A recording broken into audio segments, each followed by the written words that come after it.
Audio Jungle.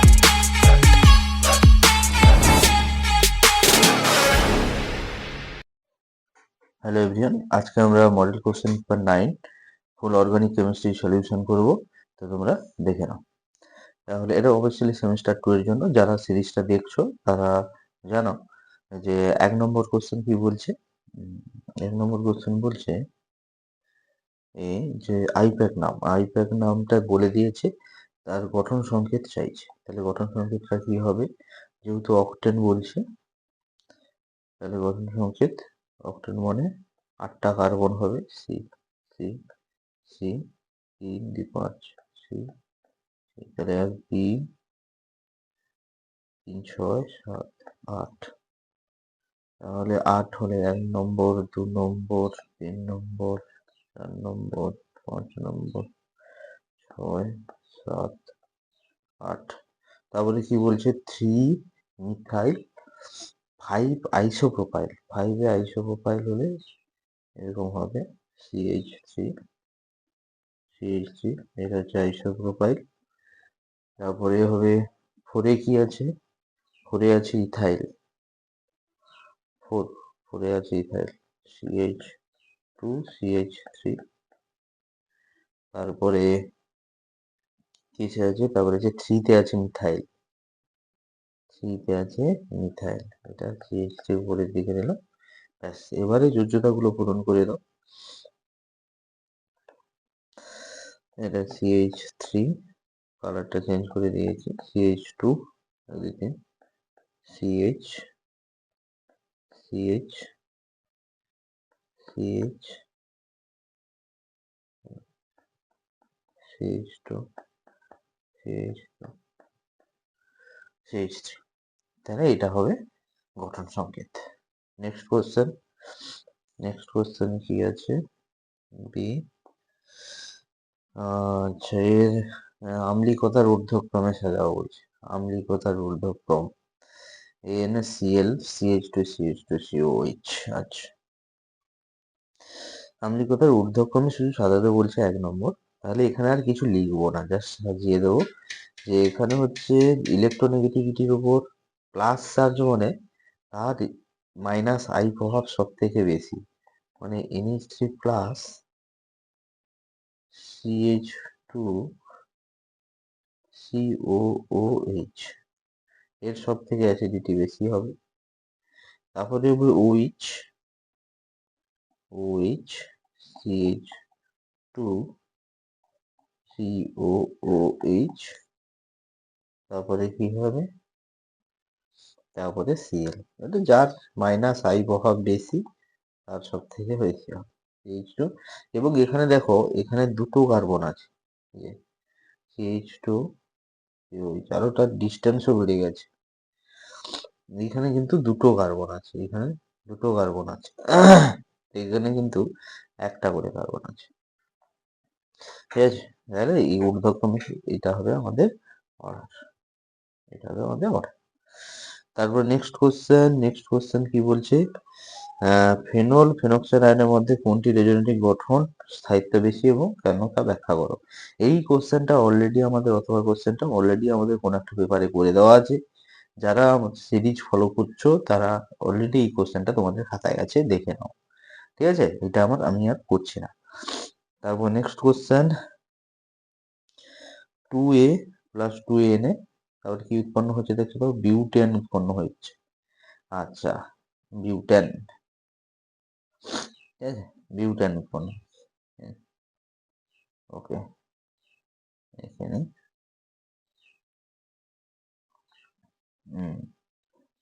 এইটা আমি clear করেছি। বিউটেন উৎপন্ন হচ্ছে, দেখো। তাহলে 2A প্লাস 2Na, শুষ্ক ইথার দিলে বিউটেন, মানে এটা কি হবে? CH3 CH2Cl দিয়ে NaBr উৎপন্ন হয়েছে, মানে Br দেবে, Br, এটা 2 দিলে CH3 CH2 কি হবে? Br।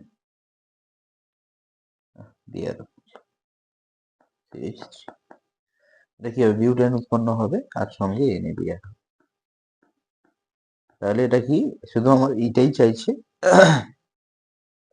শুধু আমাকে এইটা চাইছে, এইটা হচ্ছে কি ইথাইল ব্রোমাইড, লিখে দেবে নাম, হ্যাঁ, ইথাইল ব্রোমাইড বলে। তারপরে বিটটা Me2 CH CH2 whole 3 B, এইটা থেকে যদি তুমি C2H5 COOH দাও, এটা অ্যালকেন উৎপন্ন হবে, Me2 CH3, এইটা, ঠিক আছে, এই CH3, ওকে। তবে নেক্সট কোশ্চেন, একটি অ্যালকিনের ওজোনোলিসিস, নেক্সট কোশ্চেন কি বলছে, অথবা একটি অ্যালকিনের ওজোনোলিসিসের ফলে অ্যাসিটোন আর অ্যাসিটালডিহাইড পাওয়া যায়, অ্যালকিনটিকে শনাক্তকরণ করো, বিক্রিয়াটি দেখো। এটা আমি তোমাদের বলেছিলাম যে যে দুটো তৈরি হয় সেটাকে মুখোমুখি করে লিখতে হবে, একটু দেখে নাও কি তো বলেছে, অ্যাসিটোন আর অ্যাসিটালডিহাইড, ওকে দেখে নাও, অ্যাসিটোন আর অ্যাসিটালডিহাইড, তাহলে কি কি উৎপন্ন হয়েছে এবং তীর চিহ্ন দিয়ে দেবো, অ্যাসিটোন CH3, এইভাবে লিখব CH3, এইটা আমরা অ্যাসিটোন সবাই জানি। আর অ্যাসিটালডিহাইড কোনটা উৎপন্ন হয়, অ্যাসিটালডিহাইড মানে CH double bond O CH3, এইভাবে লিখলাম। আমরা অ্যাসিটালডিহাইড কি জানি, CH3 CHO, এইটা তো, এইটাকে আমি এইভাবে ঘুরিয়ে লিখছি। এবার এই দুটোকে আমি কি বলছিলাম, এরকম দুটো অক্সিজেনকে আমরা বার করে দেবো, বার করে ডবল বন্ড করে দেবো, তাহলে যৌগটা হবে CH3 ডবল বন্ড CH3, ঠিক আছে। আর এখানে 1 নম্বরে দিয়ে দাও, 1 নম্বরে দিয়ে দাও O3, 2 নম্বরে দিয়ে দাও ZnH2, 2 নম্বরে দিয়ে দাও ZnH2, তাহলে এটা উৎপন্ন, আর কিচ্ছু নেই।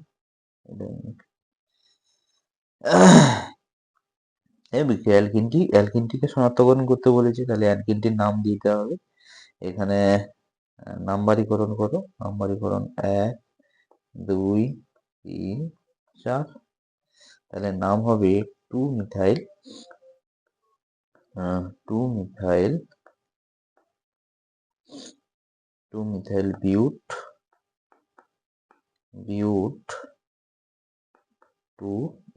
2 মিথাইল বিউট 2, ওকে। তারপরে কোশ্চেন,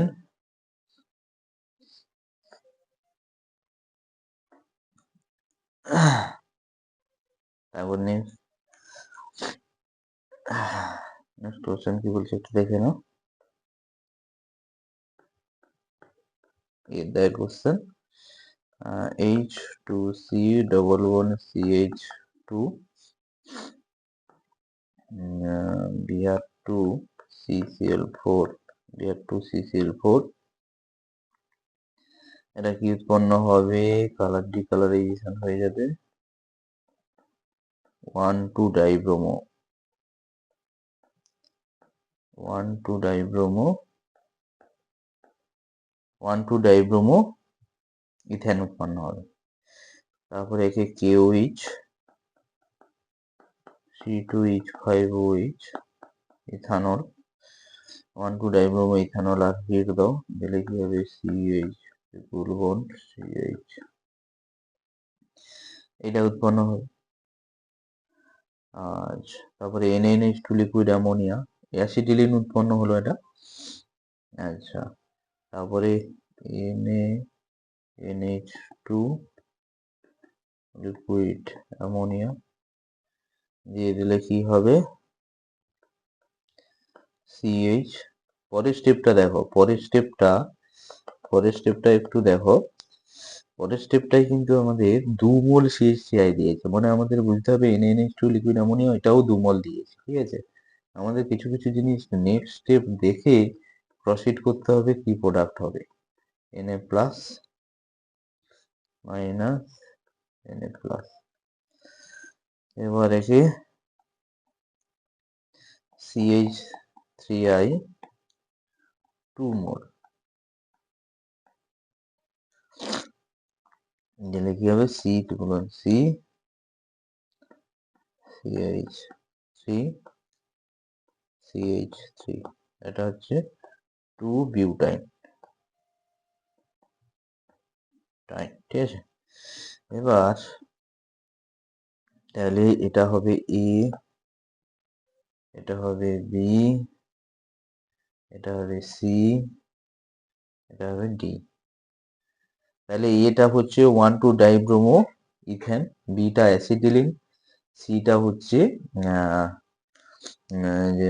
অ্যাসিটিনালাইট, ডাইসোডিয়াম অ্যাসিটিনালাইট, এখানে এটা এটার নাম নিয়ে, এটা হচ্ছে ডাইসোডিয়াম অ্যাসিটিনালাইট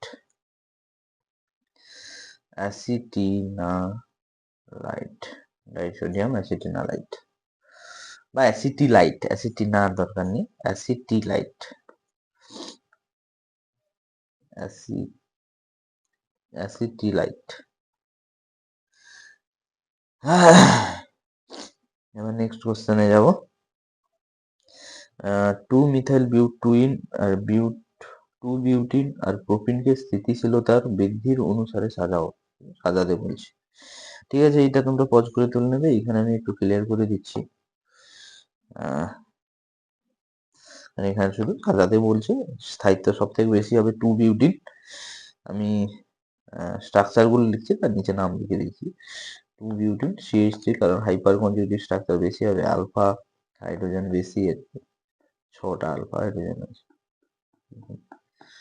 তারপরে এটা গ্রেটার দেন না 2 মিথাইল বিউট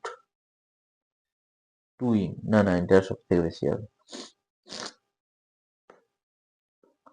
ক্লিয়ার করো।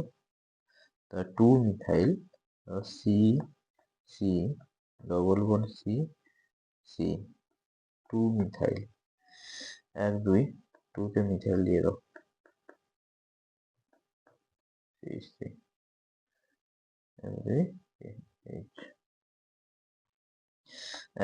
2 3 4, এটা হচ্ছে 2 মিথাইল টুইন।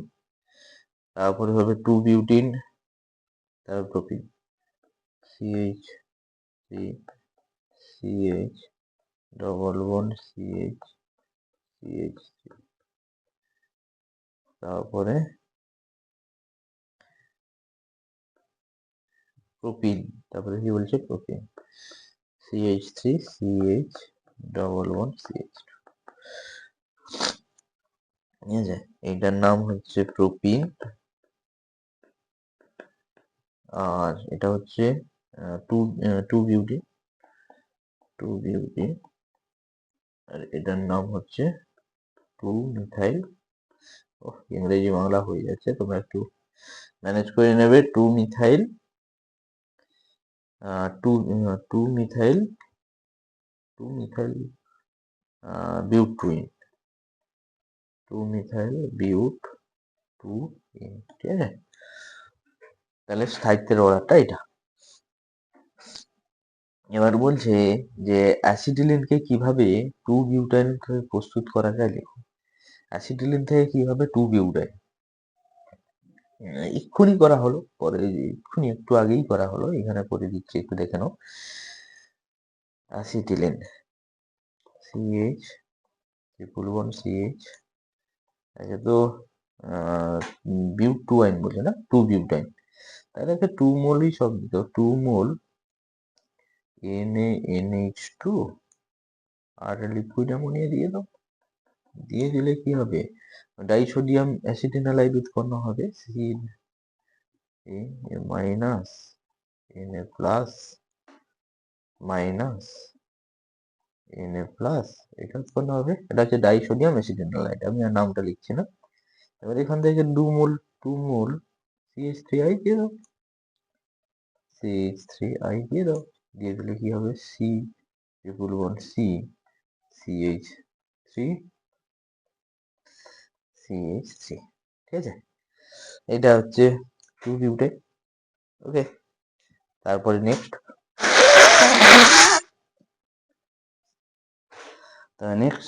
কোশ্চেন কি বলছে, নেক্সট কোশ্চেন বলছে benzene fiddle cap fiddle cap অ্যালকাইলেশনের বিক্রিয়া অপেক্ষা ফিডেল ক্যাপ অ্যাসাইলেশনের বিক্রিয়া সুবিধাজনক কেন? ঠিক আছে, বির দাগের কোশ্চেনটা লিখছি, দেখে নাও।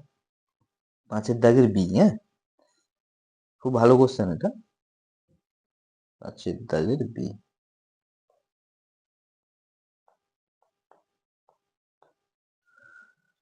কারণ 1 নম্বর পয়েন্ট দেবে বেঞ্জিন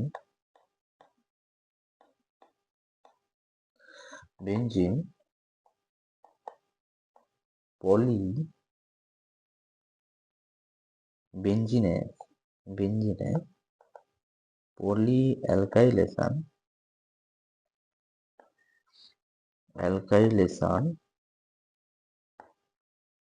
ঘটলেও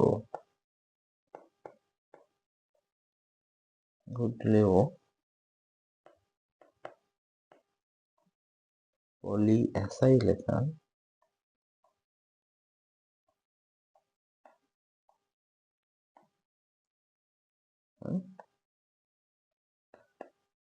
ঘটে না।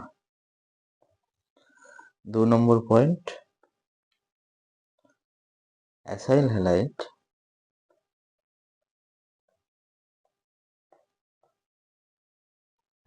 হ্যালাইড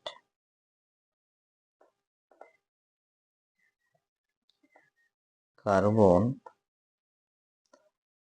শৃঙ্খলের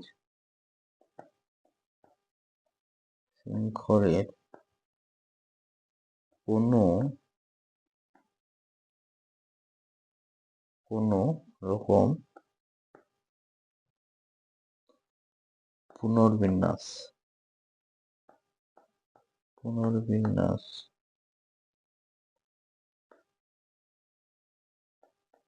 সম্ভব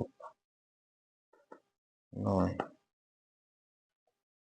ফলে উৎপন্ন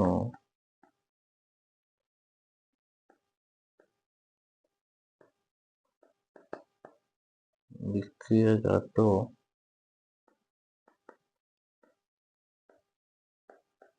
পদার্থের কোনো আইসোমার উৎপন্ন হয়। উৎপন্ন বিক্রিয়াজাত পদার্থের কোনো আইসোমার উৎপন্ন হয় না। এবার এখানে তুমি একটা উদাহরণ হিসাবে দিয়ে দিতেই পারো, দিয়ে দিলে ভালো। এটা বেঞ্জিন দিলে, CH3C ডবল বন্ড OCl দিলে, অনার্দ্র AlCl3 দিলে এ হবে COCH3 দিয়েছে। Only one product, only one product. সেখানে কি অনেক প্রোডাক্ট হয়ে যাওয়া, পলি অ্যালকাইলেশন হয়ে যাওয়ার একটা চান্স থাকে, কিন্তু এখানে সেটা হয় না। নেক্সট কোশ্চেন কি আছে, একটি অ্যালিফ্যাটিক হাইড্রোকার্বনকে কিভাবে অ্যারোমেটিক হাইড্রোকার্বনে পরিণত করবে, একটি উদাহরণ দাও। অ্যালিফ্যাটিক হাইড্রোকার্বনকে অ্যারোমেটিক হাইড্রোকার্বন, ওটা আমি অ্যাসিটিলিনের তোমরা রিয়াকশনটা লিখে দিতে পারো। অ্যাসিটিলিন কি অ্যালিফ্যাটিক হাইড্রোকার্বন, এটা আনস্যাচুরেটেড কি আনস্যাচুরেটেড ওটা তো বলিনি আমরা, অ্যালিফ্যাটিক শুধু লিখে দিতে পারি। ক্লিয়ার করে দিই, সিলভার চূর্ণ দিয়ে দিই, বেঞ্জিন হয়ে যাবে। CH কপার টিউব, CH এবারটা কত দেবে, CH অ্যাসিটিলিন, কপার টিউব আর 600°C টেম্পারেচার দিলে কি হবে, বেঞ্জিন হবে, অ্যারোমেটিক হাইড্রোকার্বন। এছাড়া সেই অনুঘটক এন হেক্সেনকে দিলে যে বেঞ্জিন হয়ে যায়, এটা আইসোমারাইজেশন হয়ে যায়, মানে এইটাই সব থেকে ভালো, এটা দিয়ে দেবো কোনো অসুবিধা নেই। একটু উদাহরণ লেখো। আর 2 নম্বর, বেঞ্জিন ও টলুইনের মধ্যে কোনটি সহজে নাইট্রেশনে অংশগ্রহণ করে ও কেন? দেখো এখানে নাম্বার ডিভিশনটা ভুল হয়েছে, নাম্বার ডিভিশনটা ভুল দিয়েছে অ্যাকচুয়ালি, 2+1 নয়, 1+2 হবে, হ্যাঁ। হুম, আচ্ছা, তাহলে বেঞ্জিন ও টলুইনের মধ্যে কোনটি নাইট্রেশন বিক্রিয়া ভালো অংশগ্রহণ? এবার প্রথমে বলতে হবে যে নাইট্রেশন, প্রথম নাইট্রেশন বিক্রিয়াটা তোমাদের মেকানিজম করে দেখাতে হবে, ঠিক আছে।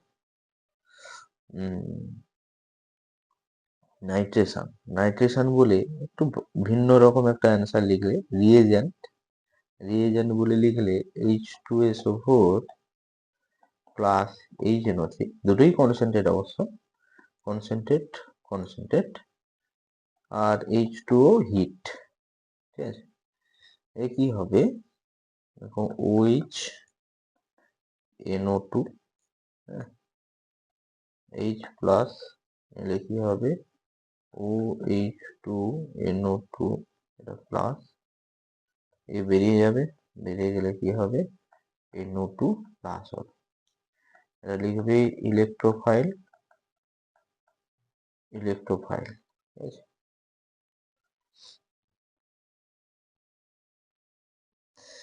দেন যেহেতু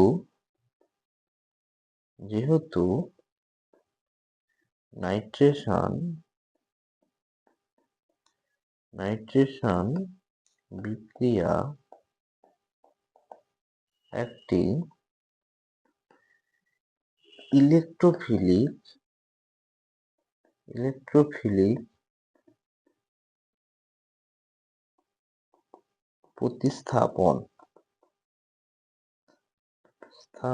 বিক্রিয়া, তাই যে বেঞ্জিন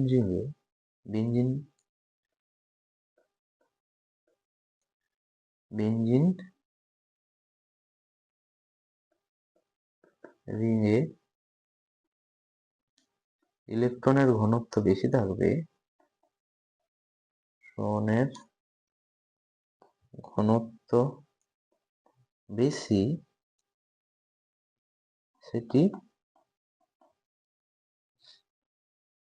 সেটি সহজে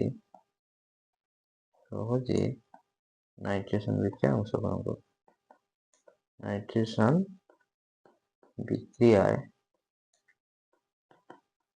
অংশগ্রহণ লিখে,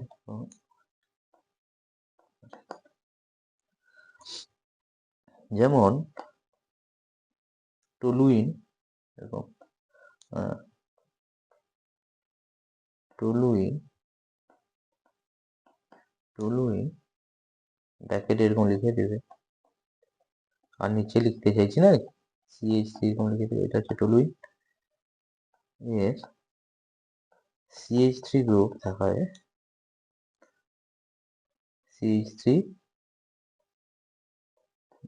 থাকায়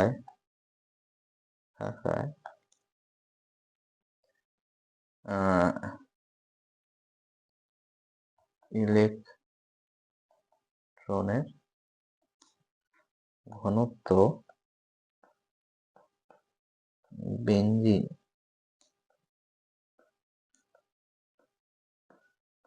অপেক্ষা বেশি,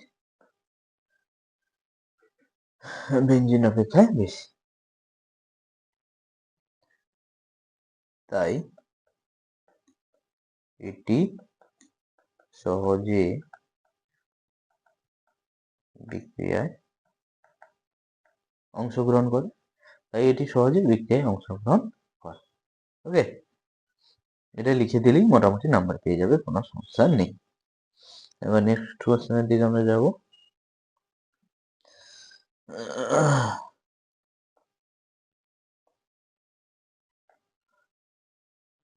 CO3 2 মাইনাসের CO3 2 মাইনাসের CO3 2 মাইনাসের আয়নের সকল সম্ভাব্য ক্যানিয়ন স্ট্রাকচার। তো C double bond O minus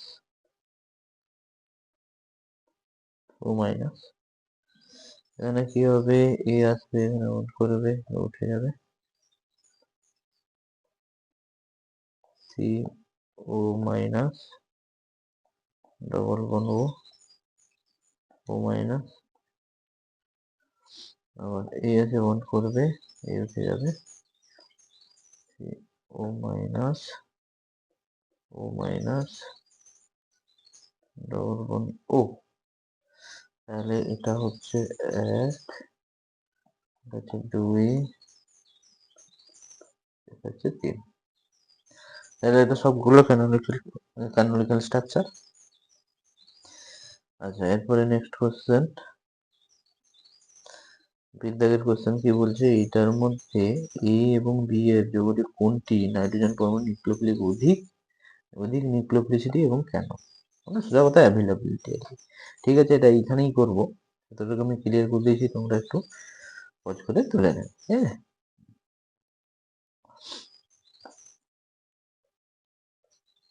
দেখো বি একটু দেখিয়ে দিচ্ছি স্ট্রাকচারটা তুলে, সেই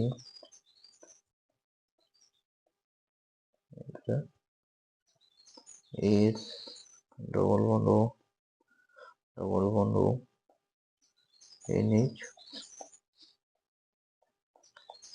NH2, এটা এটা এটা হচ্ছে এ, এটা হচ্ছে বি।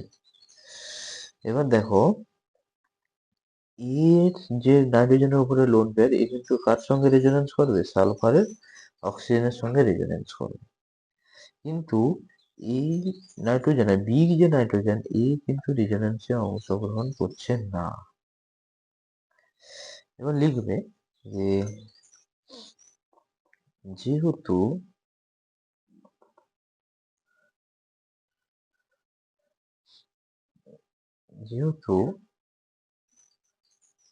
বি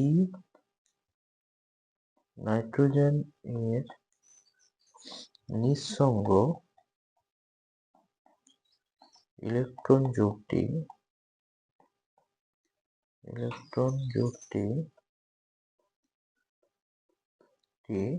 কোনো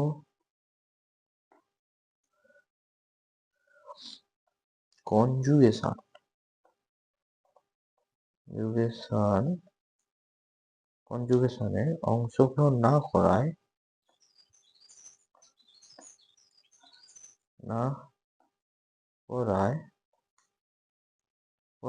এটি অনেক ভালো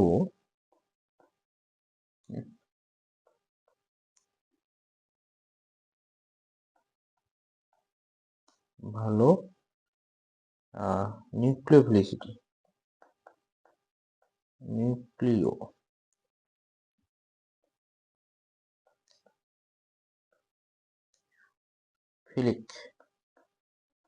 হিসাবে কাজ করে, কারণ নিউক্লিওফিলিসিটি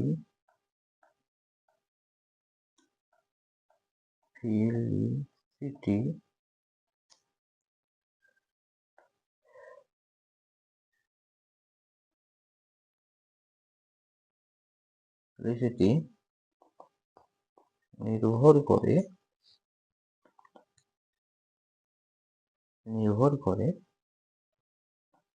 নিঃসঙ্গ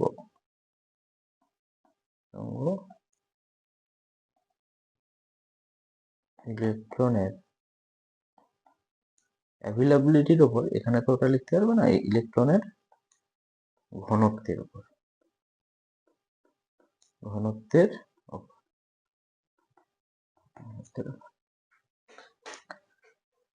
এবার নেক্সট কোশ্চেনে আমরা যাব।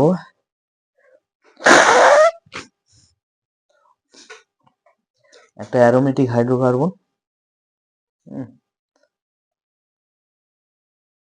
অ্যারোমেটিক হাইড্রোকার্বন কত দাগে, সি দাগে অ্যারোমেটিক হাইড্রোকার্বন, এইটা দিল বেঞ্জাইল কার্বোক্যাটায়ন, এটা অ্যাকচুয়ালি অ্যারোমেটিক হাইড্রোকার্বন, এখানে হচ্ছে প্লাস। ওকে, এটা হচ্ছে অ্যারোমেটিক হাইড্রোকার্বন। আর কার্বিন কি, কার্বিন কি অলরেডি তোমাদের একটা পেপারে কার্বিনের ডেফিনেশন, সিঙ্গলেট কার্বিন, ট্রিপলেট কার্বিন, তাদের হাইব্রিডাইজেশন সব লেখানো হয়ে গেছে, ঠিক আছে, আর ওটা আমি লিখেছি না এখানে। এবার কার্বন অ্যানায়নগুলির এখানে কি বলছে,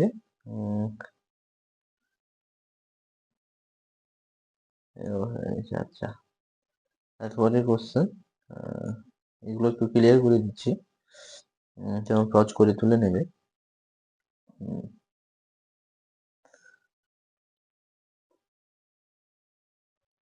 আচ্ছা, এবার কার্বোক্যাটায়নগুলির স্থায়িত্বের ক্রমানুসারে সাজাও এবং ব্যাখ্যা করো। কার্বোক্যাটায়নগুলির স্থায়িত্বের ক্রমানুসারে সাজাও এবং ব্যাখ্যা করো। স্থায়িত্বের ক্রমানুসারে প্রথম সাজিয়ে দিই, সব থেকে তো এইটার স্থায়িত্ব বেশি হবে। সি CH3 ও CH3 আর H, এখানে হবে প্লাস, এর সাথে স্থায়িত্ব বেশি হবে। তারপরে NO2 আছে, ওর তো সব থেকে কম, CH3 H আর এদিকে H, এটা প্লাস, আর NO2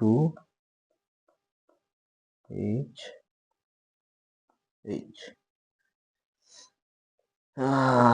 তাহলে এর প্লাস আই ইফেক্ট আছে, ইলেকট্রন পুশ করবে, কিন্তু এর মাইনাস আই, তার জন্য ইলেকট্রন টানবে।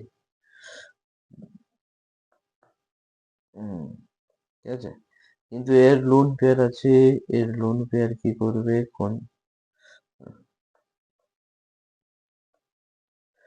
এর লোন পেয়ার কোঅর্ডিনেট করবে, এটা রেজোনেন্স করবে, কোঅর্ডিনেট বন্ড করবে, কারণ ওখানে প্লাস থাকার জন্য।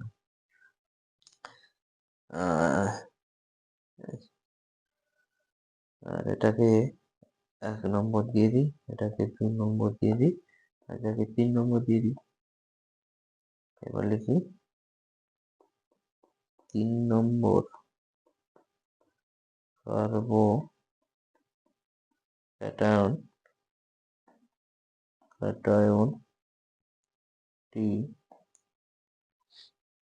সবচেয়ে বেশি স্থায়ী,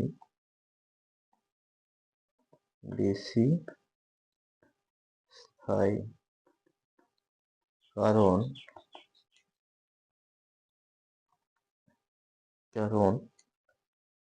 C+টি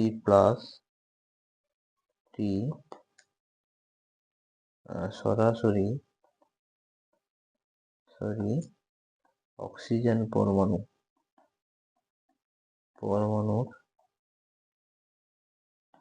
সঙ্গে যুক্ত থাকায় এটি নিঃসঙ্গ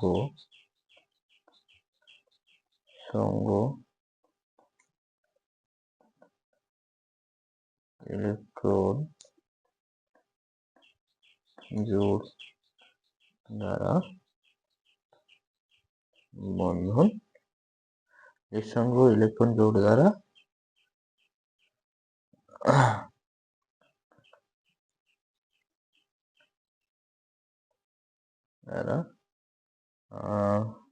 কনজুগেশনের মাধ্যমে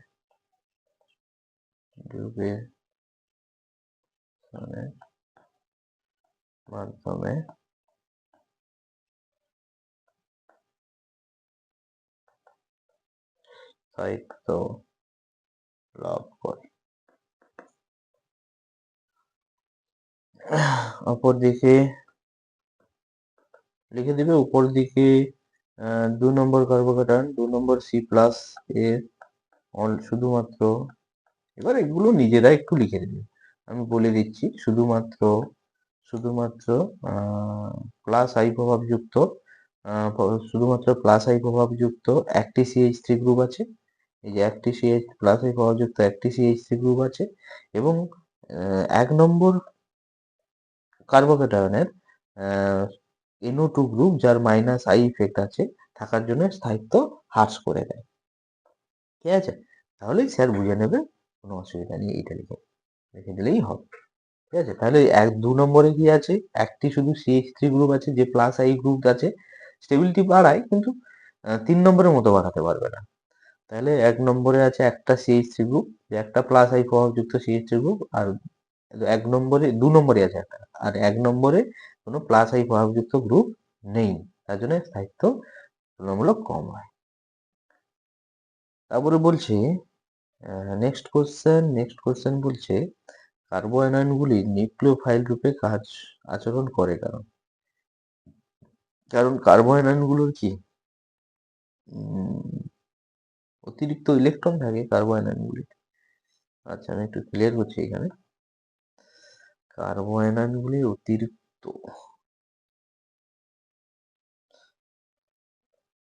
কার্বো আয়নগুলি কি হয় বেসিক্যালি? কার্বো আয়ন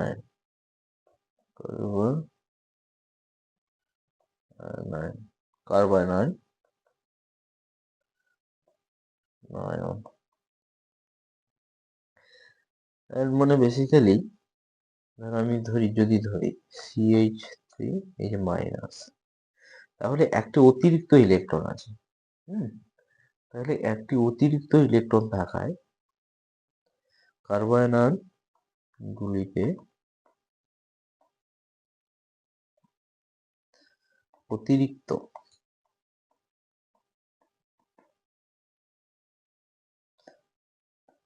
ইলেকট্রন থাকায়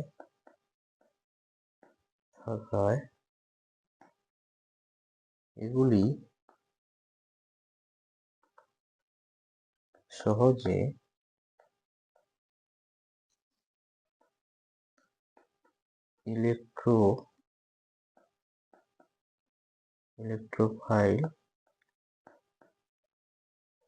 ইলেকট্রোফাইলে অ্যাটাক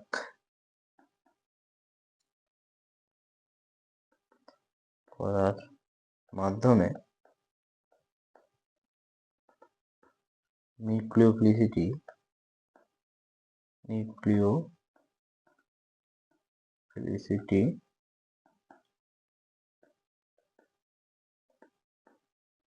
প্রদর্শন করে।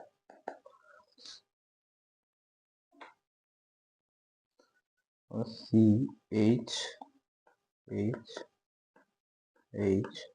আর একটা মাইনাস, মানে এখানে কি দুটো ইলেকট্রন আছে, অতিরিক্ত একটা ইলেকট্রন আছে। তবে SN1 SN2 বিক্রিয়া, তারপরে কোশ্চেন কি আছে, SN1 এবং SN2 বিক্রিয়ার ক্রিয়া কৌশল CH3, তো সক্রিয়তার ক্রমগুলি লেখো।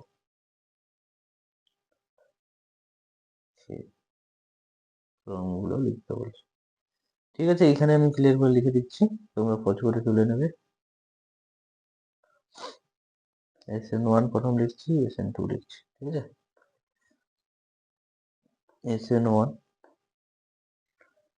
SN1 হলে সব থেকে ভালো হবে, তো সব থেকে কম হবে SN1 এর CH3X, তারপরে আর CH2X, তারপরে R2CHX, R3CX, এটা হবে SN1 এর ক্রম। আর SN2 এর ক্রম ঠিক উল্টোটা, সব SN2 এর ক্রম সব থেকে কম হবে এটা CH3CX,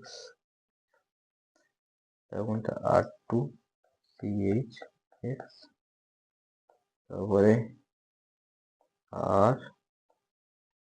RCH2X, তারপরে CH3X। ঠিক আছে, তাহলে SN1 এর ক্রম আর SN2 এর ক্রম। তাহলে এই ছিল মডেল কোশ্চেন পেপার 9 এর সলিউশন। তো আশা করি সবার ভালো এক্সাম হচ্ছে, আহ, এবং কেমিস্ট্রিটা সবার ভালো হবে। এই যে 9 নম্বর এটা দিয়ে দিলে 9 নম্বর স্কুল তোমাদের দিয়ে দিলাম। এবার আজকের বা কালকের মধ্যেই আমি 10 নম্বর স্কুল দিয়ে দেবো। সুতরাং এই 10টা যদি অর্গানিক তোমরা ফুল করে যাও, আশা করি তোমরা অর্গানিকে 15-15 পেয়ে যাবে। যে যে স্কুলেই থাকো না কেন 15-15 পেতে কোনো বাধা থাকবে না। ওকে, থ্যাংক